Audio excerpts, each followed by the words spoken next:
Wapenzi wasikilizaji wa vipindi vyetu vinavyopitia hapa kwenye chaneli yetu, karibuni sana. Leo tunaingia katika darasa la Kiswahili ili tujifunze somo lizuri sana. Kichwa cha somo ni kuuliza na kujibu maswali. Sikia vizuri, kuuliza na kujibu maswali. Mbahaye ikaze bakunzi bacu b'ibiganiro ducisha kuri yo no miyoboro. Aka kanya twinjiye mu isomo ry'Igiswahili, tugiye kwiga isomo ry'Igiswahili rifite umutwe ugira uti kubaza no gusubiza ibibazo, kuuliza na kujibu maswali. Muri iri shuri rero mukurikire muraza kunguka byinshi hamwe no kumenya gusubizanya uko twabyize mu isomo ribanza. Ubu tugiye kureba noneho uburyo ushobora kubaza ibibazo n'uburyo ushobora gusubiza. Katika Kiswahili kuna namna kama mbili za kuuliza na kujibu maswali. Mu Kiswahili harimo uburyo bubiri bwo kubaza no gusubiza ibibazo. Namna ya kwanza, unapouliza maswali mbalimbali katika Kiswahili, unalazimishwa, unapaswa kutumia maneno yanayokusaidia kuuliza. Tumia maneno yanayokusaidia kuuliza maswali, vile ukajenga sentensi yako, msikilizaji wako akatambua kuwa unamuuliza swali fulani. Hari uburyo rero ushobora gukoreshamo amagambo agufasha kubaza ibibazo, ukabishyira amagambo ukayashyira mu nteruro, hanyuma uguteza amatwi akumva ko urimo kumubaza. Tuone maneno hayo ya kuuliza maswali. Maneno hayo ni haya yafuatayo. Kwanza, nani, nini, kwa sababu gani ama kwa nini, wapi, lini. Turudie. Nani, nini, lini, kwa sababu gani ama wapi. Hivi tunaenda kuona neno kwa neno jinsi ya kulitumia katika sentensi yako ili uulize swali kwa msikilizaji wako. Tugiye kureba buri jambo uko ushobora kurikoresha mu nteruro, hanyuma ukaba ubajije uwo muganira ikibazo runaka. Tuone kwanza neno nini. Rudia msikilizaji, wewe mwanafunzi wa Kiswahili, rudia maneno yangu. Nini. Kwa mfano katika sentence, unataka nini? Unataka nini? Hapo uko unasikia vizuri. Umuntu yakoresheje ijambo nini ashobora kuba interuro. Unataka nini? Ni nka kubajije ngo urashaka iki. Hivi tuone kwamba matumizi yake neno nini katika maswali kuuliza kuhusu kitu, kitu ama vitendo. Usitumie neno nini kuuliza kuhusu binadamu ama watu. Ntugakoreshe na rimwe ijambo nini cyangwa ikibazo nini ubaza umuntu cyangwa se ikiremwa muntu. Ahubwo koresha ikibazo nini ushaka kubaza ibintu cyangwa se ibikorwa. Umeshapata mfano kutoka kwangu mwalimu wako wa Kiswahili. Unataka nini? Nataka wewe ujenge sentensi ya pili ukijaribu kutumia neno nini katika sentensi yako. Waza na ujaribu, utekereze, hanyuma ubibaze. Mfano mwingine, waweza kumuuliza mtu, ulinifanyia nini kweli? Ulinifanyia nini kweli? Uyu muntu akubajije ngo wankoreye ibiki. Mu Giswahili azavuga ulinifanyia nini kweli, kuko wankoreye ibiki. Ni kuvuga ngo ntabwo azi ibintu wamukoreye, azi ko ari ibintu wakoze. Hapa tunaona matumizi ya swali nini. Kumbuka kwamba tunatumia neno nini ama swali nini unapotaka kuuliza kuhusu vitu katika wengi ama kitu katika umoja. Mahali pengine waweza kutumia nini kuuliza kuhusu matendo. Na ndani hapa umeisha elewa waziwazi. Hivi tuone swali la pili. Unalikumbuka? Ni swali nani. Rudia. Nani. Huyo ni nani anayekuja? Huyo ni nani anayekuja? Uwo ni nduje. Huyo ni nani anayekuja? Nukuvuga ngo uwo ni nduje. Ni wanani ni wanani ama ni nani watakao nisaidia? Ni nani watakao nisaidia? Ni bande bazamfasha? Nani ni swali kuhusu mtu, watu ama binadamu kwa ujumla. Ukiuliza swali nani, usifikiri kuhusu vitu wala kuhusu watu ama binadamu. Si vile kunafuata hapa.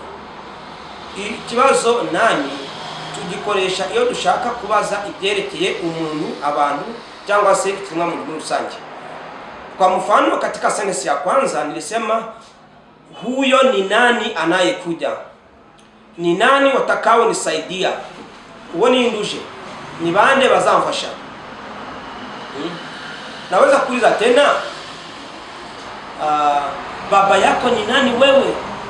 Baba yako ni nani? So ninde. Msikilizaji mpenzi, mwanafunzi wa Kiswahili, nataka ujaribu ukijizoweza wewe kutumia maneno haya kuuliza maswali. Uliza swali kidogo sana. Tumia neno nani kuhusu mtu. Rafiki yako ni nani?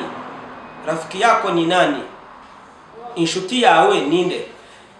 Nadhani hapa umeshazingatia, pamoja na mifano katika sentensi tulipoitumia hapa, umeshazingatia kuwa swali nani huulizwa kuhusu mtu, watu ama binadamu kwa ujumla. Yaba ari umuntu umwe, abantu benshi, cyangwa se uvuga ibintu byose byerekeye umuntu, uzakoresha ikibazo nani. Tuone swali lingine. Lini. Rudia lini. Hapa tutapajika katika sentensi yetu neno lini ili tuulize kuhusu wakati. Kwa mfano, unaanza kazi lini? Unaanza kazi lini? Unaanza kazi lini? Unaamuka lini? Unalala lini? Unaanza kazi lini? Swali la kwanza. Swali la pili, unaamuka lini? Swali la pili. Swali la tatu, unalala lini? Hamwe n'izi ngero eshatu mu nteruro tubonye uburyo ushobora gukoresha ikibazo lini. Lini ni ikibazo kibaza ku gihe, kuhusu wakati. Tunatumia swali lini kuhusu wakati. Mu nteruro ya mbere twifashishije twagize tuti utangira kazi ryari? Unaanza kazi lini? Kujibu swali hili waweza kusema kwa mfano, naanza kazi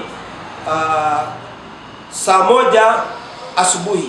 Saa moja asubuhi. Ama saa mbili asubuhi.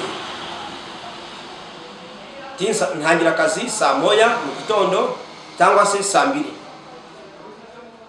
Swali la pili tulilo litumia, unaamuka lini? Unaamuka lini? Ubyuka ryari? Naamuka saa 11:30. Naamuka saa 11:30. Si ngombwa buri gihe ko mu kibazo kikubaza igihe utanga isaha. Waweza tena kusema, waweza kujibu kwa mfano, mimi naamuka alfajiri. Hapa unasema wakati baina ya saa 9 za jioni za usiku, saa 9 za usiku na saa 12 asubuhi. Alfajiri ni mukerera. Rero hano tubonye yuko mu kubaza ikibazo lini ububaza igihe umuntu ashaka gusubiza mu buryo butandukanye. Ashaka kubwira isaha cyangwa akakubwira ikindi gice cy'umunsi cyangwa igihe runaka yumva kijyanye n'ikibazo wamubajije. Swali la tatu tulilo litumia lilikuwa linahusu wakati wa kulala. Nilisema unalala lini? Uryama ryari? Nalala saa 3 usiku. Saa 3 usiku. Ndyama saa 3 nijoro. Yani usiku mchanga. Ijoro rigitangira. Hili ni swali la pili kuhusu wakati. Tumia swali lini unapotaka kujibiwa kuhusu wakati. Wakati waweza kuwa saa kama saa moja, saa mbili, saa tatu, saa nane na kadhalika, ama kipindi cha siku fulani kama asubuhi, mchana, jioni, adhuhuri, alasiri, usiku, kesho kutwa na kadhalika. Ubaza ikibazo kijyanye n'igihe umuntu ashaka gusubiza mu buryo butandukanye. Ashaka kubwira isaha, ashaka kubwira igice cy'umunsi nka mu gitondo, kumanywa, nimugoroba, nyuma ya saa sita, ejo bundi n'ibindi. Nadhani umezingatia matumizi ya swali lini. Hebu tuone swali la tatu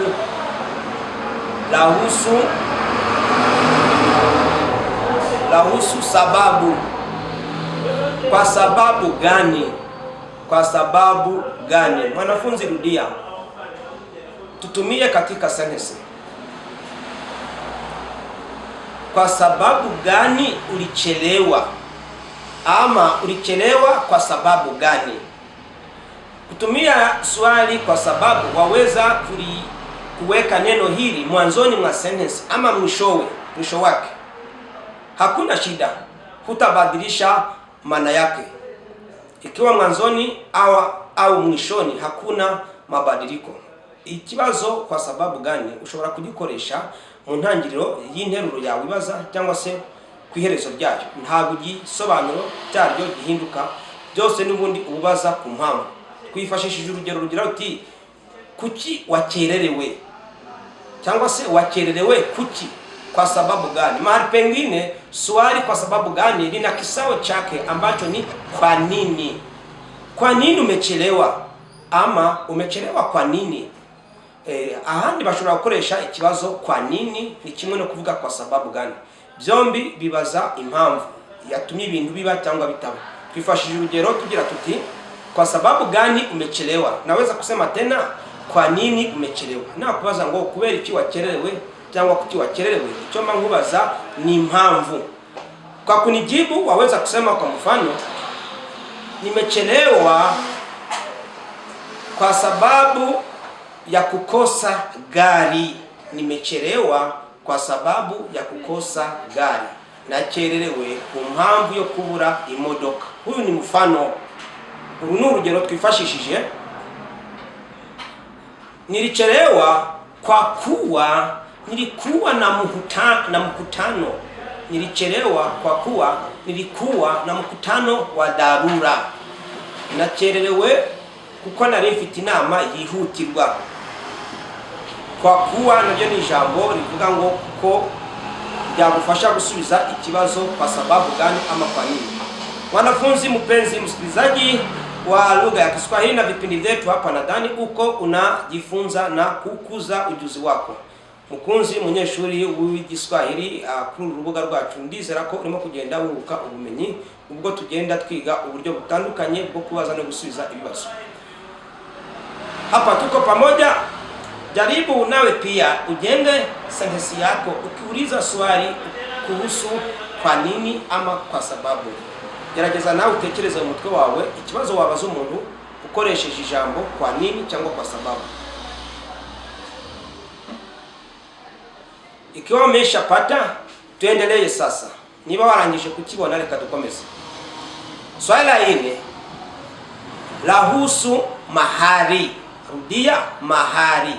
Mahali ni maeneo, sehemu fulani. Unatumia swali wapi. Unaishi wapi? Wewe uko unanifuata ukiwa wapi? Wapi? Unaishi wapi? Ulizaliwa wapi? Sikiliza, katika kila swali natumia neno wapi mwisho wa sentence. Katika mwisho wa sentence ni kusema kwamba ninachotaka kuambiwa chahusu mahali, eneo. Katika swali la kwanza, unaishi wapi, na mubajije ngo uwahe cyangwa tuyehe. Ikibazo cya kabiri nisema ulizaliwa wapi, wavukiye hehe. Kwa kujibu swali kama hili waweza kusema nilizaliwa mkoani wa Mashariki. Nilizaliwa mkoani wa Mashariki. Samani, Mashariki. Nilizaliwa mkoani mwa Mashariki. Umubwiye ngo navukiye mu ntara y'Iburasirazuba. Waweza kusema tena nilizaliwa wilayani Nyamagabe. Kwa mfano, nilizaliwa wilayani mwa Nyamagabe, ama nilizaliwa katika wilaya ya Nyamagabe. Navukiye mu karere ka Nyamagabe. Wavuga intara, wavuga akarere, cyangwa handi wavuga hose uba uvuga ahantu, kubera ko ikibazo wabajijwe kireba ahantu. Ushobora kuvuga agace, ushobora no kuvuga izina runaka ry'akarere, ry'umujyi, y'intara n'ahandi. Mu gisubizo cya mbere, nilizaliwa mkoani mwa Mashariki. Mashariki ni Iburasirazuba, ni ukuvuga ngo navukiye mu ntara y'Iburasirazuba. Nadhani uko nafuata hapa na unakuza ujuzi wako, si vile mwanafunzi? Tuendelee. Swali la mwisho ambalo ni la namba 5 ni ngapi? Ngapi lahusu idadi. Tuone mifano katika sentence. Umezaa watoto wangapi? Umezaa watoto wangapi? Kuna vidole vingapi kwenye kiganja ama kitanga chako? Kuna vidole vingapi kwenye kiganja ama kitanga chako? Hari intoki zingahe ku kiganza cyawe? Waweza kuhesabu 1, 2, 3, 4, 5. Vile ukajibu kuna vidole 5. Hivi 5 kama nambari ama idadi ni jibu halali kwa kujibu swali ngapi. Ngapi ni kibazo kibaza umubare.